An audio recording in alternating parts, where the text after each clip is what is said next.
When we talk about fencing today, the first things coming to mind are more like this: modern Olympic fencing.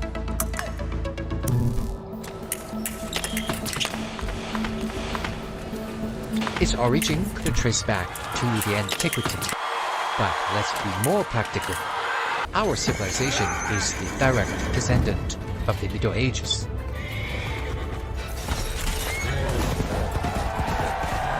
Knights and their swords are inseparable, but in jousting or horseback combat, lance is their primary weapon.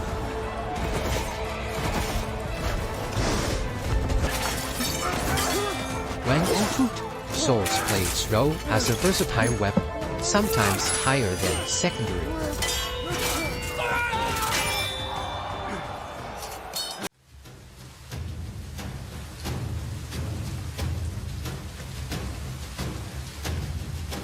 In the Holy Roman Empire and elsewhere, huge swords were developed for dueling on foot and the bodyguard duty.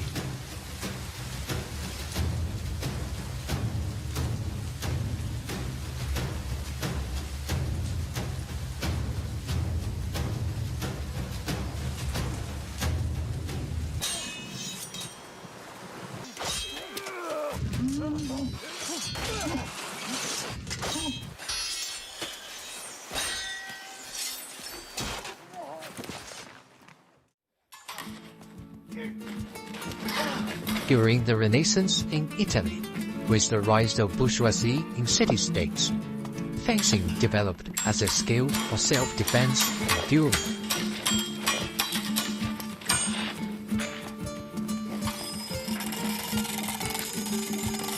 Weapons like the rapier, slender thrusting sword, replaced the heavier medieval swords, prioritizing agility and precision over brute force.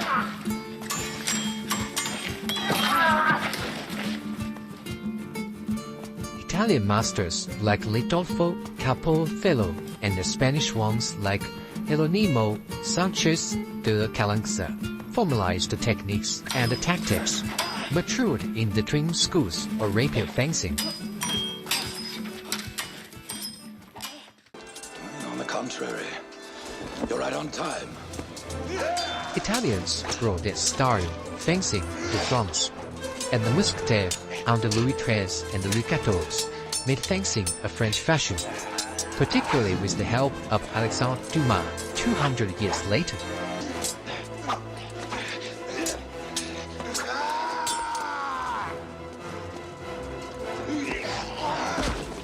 First triangle. Slow, like good. Good. That is good. Why the Spanish school of rapier fencing set foot in a new world, like the legendary Zorro. Good. Time for a drink.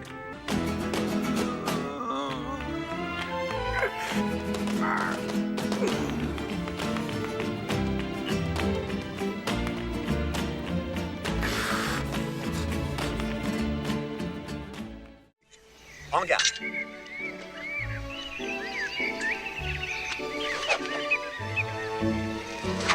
The small sword replaced the rapier in the 17th and 18th centuries, used primarily for civilian dueling and courtly fashion.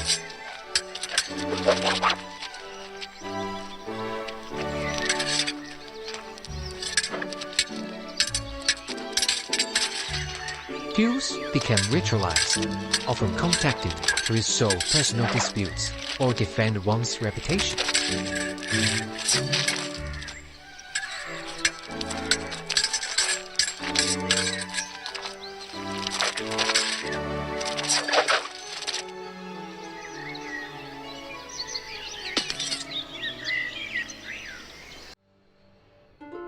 Then stormed in the French Revolution and the Napoleonic Wars, lasting for generations, in which soldiers became aware that although rapiers and small swords are specialized dueling weapons, they are too fragile in battlefield. Sabers, originally as an Eastern cavalry weapon, won the favor of cavalry and infantry officers, because they are handier in parrying swords, bayonets, and other melee weapons.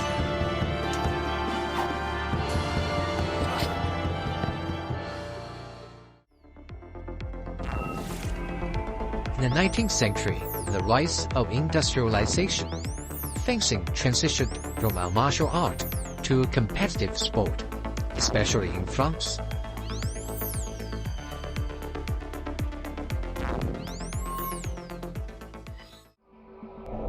The French remodeled the rapier into épée, fourré.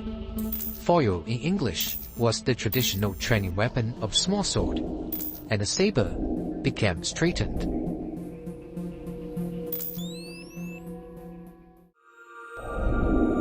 Voila! Now we have all these three disciplines of modern fencing.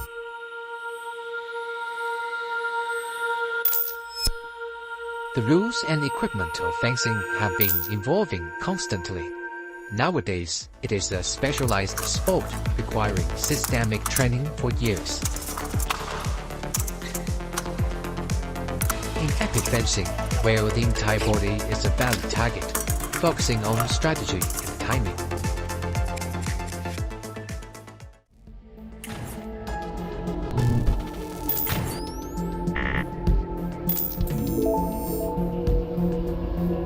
Foil emphasizes finesse and the concept of right-of-way.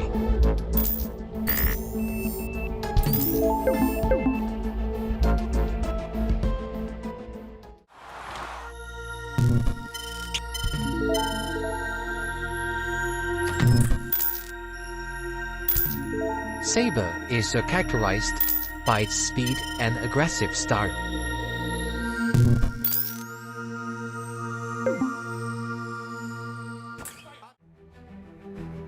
From this picture, we can see the lineage of European sword evolution from medieval to 1800.